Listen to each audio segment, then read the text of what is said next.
آیت نمبر 25 سورۃ الانعام پارہ نمبر 7 اعوذ باللہ من الشیطان الرجیم بسم اللہ الرحمن الرحیم ومنهم من يستمع إليك وجعلنا على قلوبهم أكنة أن يفقهوه وفي آذانهم وقرا وإن يروا كل آية لا يؤمنوا بها حتى إذا جاءوك يجادلونك يقول الذين كفروا إن هذا إلا أساطير الأولين صدق اللہ العظیم۔ میرے اور آپ کے نبی محمد عربی صلی اللہ علیہ وسلم کو اللہ سبحانہ و تعالی نے اپنی تخلیق کا شاہکار، اپنی قدرت کا شاہکار بنایا۔ آنکھیں بھی ایسی دی جو کسی کے پاس نہیں، کان ایسے دیے، آواز ایسی دی۔ آپ علیہ الصلوۃ والسلام کی مبارک آواز آپ کا خطبہ سننے کے لیے معلم ملائکہ جبریل امین مسجد نبوی میں باقاعدہ حاضر ہوا کرتے تھے، ادب کے ساتھ سنا کرتے تھے۔ جو بات میں کہنا چاہتا ہوں کہ لیکن جب انسان کے دل میں ضد آ جائے، عناد آ جائے، تو سب کچھ کے ہوتے ہوئے بھی پھر اسے ہدایت نہیں ملتی۔ ایسے بد نصیب تھے جو مسجد نبوی میں آتے تھے اور ہدایت نہیں ملتی تھی، کافروں کے ایجنٹ بن کے آتے تھے، دل میں طلب نہیں تھی، دل میں ضد تھی، عناد تھا، تکبر تھا، ہدایت نہیں ملی۔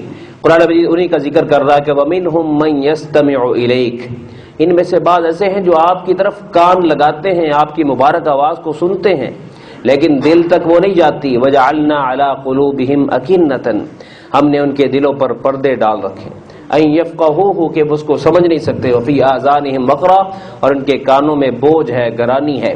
وَإِن يَرَوْا كُلَّ آيَةٍ لَا يُؤْمِنُوا بِهَا، یہ تمام نشانیاں بھی دیکھ لیں تو ایمان نہیں لائیں گے۔ حتی اذا جاؤک، یہاں تک کہ جب وہ آپ کے پاس آتے ہیں تو آپ سے مجادلہ کرتے ہیں، بحث کرتے ہیں، جھگڑا کرتے ہیں۔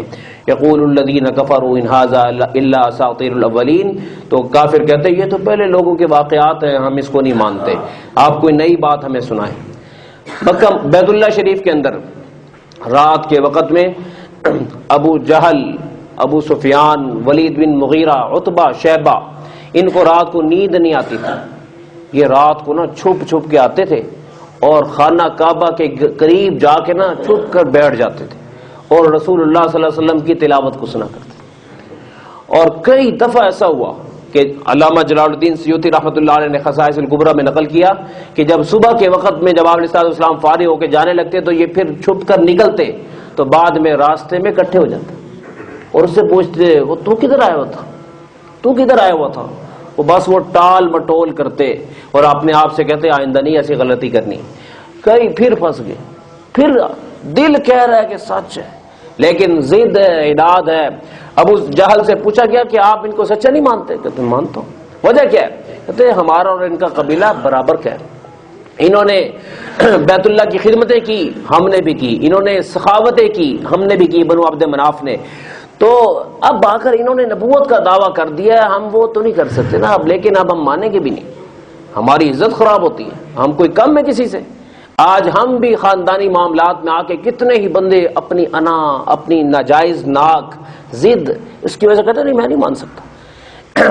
بیوی اور جناب یعنی کس میں ماں میں جھگڑا ہو جاتا ہے، کچھ بھی ہو، ساس اور بہو میں، ساس اپنی انا کا مسئلہ بنا لیتی، وہ نہیں مانتی کہ بہو اس وقت اس مسئلے میں بہت سچی ہے، کبھی بھی کسی ساس نے مانا ہی نہیں، وہ کہتے نہیں ساس غلط نہیں ہو سکتی، اسی طرح بہو کہتی میں غلط نہیں ہو سکتی۔ ضد ہمارے معاشرے میں سرایت کر چکی۔ یاد رکھیے قرآن مجید نے دوسرے مقام پہ کہا سأصرف عن آیاتی الذین یتکبرون فی الارض بغیر الحق، جن میں ضد ہوگی نا میں انہیں اپنی قدرت کی نشانیاں کبھی سمجھنے بھی نہیں دوں گا۔ اس لیے زندگی میں اگر اللہ توفیق دے نا تو اللہ والے دعا کیا کرتے ہیں یا اللہ ایسا دل عطا کر کے جو حق کا ساتھ دے، جدھر حق ہو میں ادھر ان کا ساتھ ہوں، میں نے حق کا ساتھ دینا ہے، میں نے رشتہ داری کا ساتھ نہیں دینا، حق کا ساتھ دینا ہے۔ جی تو فرمایا کہ یہ لوگ کہتے ہیں کہ ان کو ہدایت نصیب نہیں ہوئی، کتنی بد نصیبی کی بات ہے، اندازہ لگائیں کہ رسول اللہ کی تلاوتیں سنی اور پھر بھی جہنم میں چلے کیا ضد کی وجہ سے۔ وَهُمْ يَنْهَوْنَ عَنْهُ وَيَنْهَوْنَ عَنْهُ، اور وہ اس سے روکتے بھی ہیں اور اس سے دور بھاگتے ہیں۔ وَإِن يُهْلِكُونَ إِلَّا أَنفُسَهُمْ وَمَا يَشْعُرُونَ، اور یہ اپنے آپ کو تباہ کر رہے ہیں، کسی اور کا نقصان نہیں کر رہے، ہلاکت میں اپنے آپ کو ڈال رہے ہیں، انہیں شعور نہیں کہ میرے نبی کا مستقبل تو روشن ہے، قرآن کا مستقبل روشن، لیکن یہ سمجھتے ہیں کہ قرآن کو اپنی کاروائیوں سے دبا کے رکھ دیں گے۔ اللہ کے کلام کو کوئی دبا نہیں سکتا. وَلَوْ تَرَىٰ إِذْ وُقِفُوا وَهُمْ إِلَّا وَمَا يَشْعُرُونَ، انہیں شعور نہیں. دنیا میں انسان سمجھتے ہیں میں بڑی دانائی کا کام کر رہا ہوں، حالانکہ حقیقت میں وہ اپنا ہی نقصان کر رہا ہوتا ہے. وَلَوْ تَرَىٰ إِذْ وُقِفُوا عَلَى النَّارِ، آخرت کے مناظر میں سے اللہ ایک منظر کو کھینچ رہے ہیں کہ کاش اس وقت کو تم دیکھو کہ جب انہیں جہنم کے کنارے کھڑا کیا جائے گا ڈالنے کے لیے نا، فَقَالُوا، پکار اٹھیں گے، کہیں گے یا لیتنا نرد، اے کاش ہمیں یہاں سے واپسی کرا دی جائے دنیا کی طرف، اور پھر ہم کریں گے کیا؟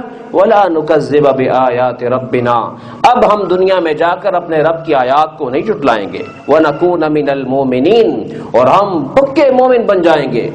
اللہ کہتے ہیں اس وقت کیا ہوگا؟ بل بدا لهم ما كانوا يخفون من قبل، بلکہ اس وقت وہ چیز ان کے سامنے ظاہر ہو گئی جس کو وہ دنیا میں چھپایا کرتے تھے. ولو ردوا لعادوا لما نهوا عنه، اگر ان کو دنیا میں بھیج بھی دیا جائے تو یہ باز نہیں آئیں گے، کیونکہ ضدی بندہ پھر اکڑ جاتا ہے، پھر اکڑ جاتا ہے. کتنی دفعہ فرعون کو یقین ہو گیا تھا کہ موسیٰ علیہ السلام اللہ کے نبی ہیں، لیکن آخر میں پھر اپنی دولت کی خاطر، اپنے ملک کی خاطر مقابلہ کرنے لگا کہ نہیں میں نہیں مان سکتا. اگر یہ لوٹا دیے جائیں تو پھر یہ وہی حرکتیں کریں گے جس سے ان کو روکا گیا. وَإِنَّهُمْ لَكَاذِبُونَ، یہ اس بات میں جھوٹے ہیں کہ اگر ہمیں چانس مل جائے تو اب ہم نہیں جو ہے توبہ، سچی توبہ کر لیں گے. ہم اپنے جائزہ لیں، کتنی دفعہ ہماری مارکیٹوں میں زلزلہ آیا، ہم نے اسی وقت سوچا یار انتے زندگی توبہ کر لینی چاہیے، لیکن پھر کہنے لگے ہوں نہیں آنا، چلو چھڈو یار، انہیں بھی سیریس نہیں سیکھے. کتنی دفعہ ہم نے زلزلے دیکھے، کتنی دفعہ ہمارے ساتھ پانیوں کے سیلاب آئے، کتنی دفعہ ملک کی حالات عجیب سے ہوئے کہ یار بس ہوں اللہ اللہ توبہ کرو بس، لیکن جیسے حالات بہتر ہوتے ہیں ہم پھر واپس. تو یہ وہ چیز ہے کہ طبیعت میں سنجیدگی نہیں ہوگی نا تو سچی توبہ نصیب نہیں ہوتی. طبیعت میں سیریس ہونا چاہیے، سنجیدگی آخرت کے معاملے میں. وَقَالُوا إِنْ هِيَ إِلَّا حَيَاتُنَا الدُّنْيَا وَمَا نَحْنُ بِمَبْعُوثِينَ، اور یہ کہتے ہیں کہ دنیا ہی دنیا جی، آخرت کس نے دیکھی ہے، ہم اٹھائے نہیں جائیں گے. اللہ کہتے ہیں کوئی نہیں، وَلَوْ تَرَىٰ، وہ منظر ہمارے سامنے ہے، کیونکہ اللہ کے لیے مستقبل برابر ہے، حال اور مستقبل ایک جیسا. اس منظر کو ہم دیکھ رہے ہیں کہ یہ کیا ہوگا. اِذْ وُقِفُوا عَلَىٰ رَبِّهِمْ، جب یہ رب کے دربار میں کھڑے کر دیے جائیں گے. قال، اللہ پوچھے گا أَلَيْسَ هَٰذَا بِالْحَقِّ، تم کہتے تھے قیامت بیامت کوئی نہیں آنی، بتاؤ آج یہ حقیقت ہے کہ نہیں. قالوا بلا وربنا، کہیں گے ہاں ہاں رب کی قسم یہ تو سب کچھ سچ ہو گیا، تو یا اللہ کچھ کرم کر دے. قال فذوقوا العذاب بما كنتم تکفرون، اب تو عذاب ہی چکھنا پڑے گا کیونکہ دنیا میں تم نے کفر کیا تھا. یہ دنیا کا ایک وقت ایسا یاد رکھیے، یہ جو دنیا کی گھڑیاں نا، یہ جنت میں جانے کے بعد بھی یہ نہیں ملنی. جنت میں جانے کے بعد جنت کے مزے ضرور ہے، لیکن یہ دنیا والا ٹائم نہیں ملنا، کیونکہ یہ جو انعامات ہیں، سبحان اللہ پر انعام، الحمدللہ پر انعام، اللہ اکبر پر انعام، یہ یہیں پر ہے. اس لیے اللہ والے کہتے ہیں کہ جیسے بھی تنگ حالات کیوں نہ ہو، کبھی بھی دنیا سے مایوس مت ہو اور موت کو مت مانگیں، کیونکہ یہ زندگی، اس کے اندر ایک خوبی ہے کہ اس میں آپ جو بھی اچھائی کرتے ہیں رب کی رحمت متوجہ ہوتی ہے، اور آگے جا کے یہ معاملات نہیں ہوں گے. وہاں اگر 10 کروڑ دفعہ آپ سورہ یاسین پڑھیں گے نا جنت میں، کوئی ایک درجہ بھی بلند نہیں ہوگا. اور یہاں آپ ایک سورہ یاسین پڑھتے ہیں 12 قرآنوں کا ثواب مل جاتا ہے. تو اس لیے 3 دفعہ سورہ اخلاص پڑھتے ہیں، کتنا درجہ لکھا جائے. کوشش کیجئے، مایوس مت ہوں، یہ دنیا کی زندگی ہے. اچھا، بڑی تسلی کی بات، اللہ والے کہتے ہیں کہ خوشیوں کا مرکز اللہ نے جنت کو بنایا اور غمیوں کا مرکز اللہ نے جہنم کو بنایا، اور دنیا نہ جنت ہے نہ جہنم. تو اس لیے یہاں اگر ایک دن خوشی آئی تو ایک دن غمی آئے گی، ایک دن غمی آئی تو ایک دن خوشی آئے گی، دونوں یعنی ملا جلا سلسلہ رہے گا. لیکن ہوتا یہ کہ جب خوشی آتی ہے نا تو ہم بھنگڑے ڈالتے ہیں کہ جیسے اب کبھی غم نہیں آنا، اور جب کبھی غمی آتی ہے تو ہم بین کرتے ہیں کہ جیسے اب کبھی خوشی نہیں آنی. یہ دونوں چیزیں غلط ہیں. ایمان کا تقاضا ہے بیلنس رکھیں، اعتدال رکھیں، کبھی خوشی میں بھی پاگل نہ بنے اور غمی میں بھی کافر نہ بنے. ایسے ایسے جملے عورتیں کہنا شروع کرتے ہیں، یا اللہ اے تو کی کر چھڑے نے تو دنیا دیکھی کوئی نہیں سی، تو انہیں پہلے بلا لیتا ہے. اس قسم کے جملے نہ بولے، اعتدال کے ساتھ اپنی زبان کو کنٹرول رکھنا چاہیے ہر حال میں، اور خوشیوں کو بھی ایسے بنانا چاہیے جس میں کوئی سرکشی معلوم نہ ہو. اللہ ہمیں توفیق عطا فرمائے. وآخر دعوانا الحمدللہ رب العالمین.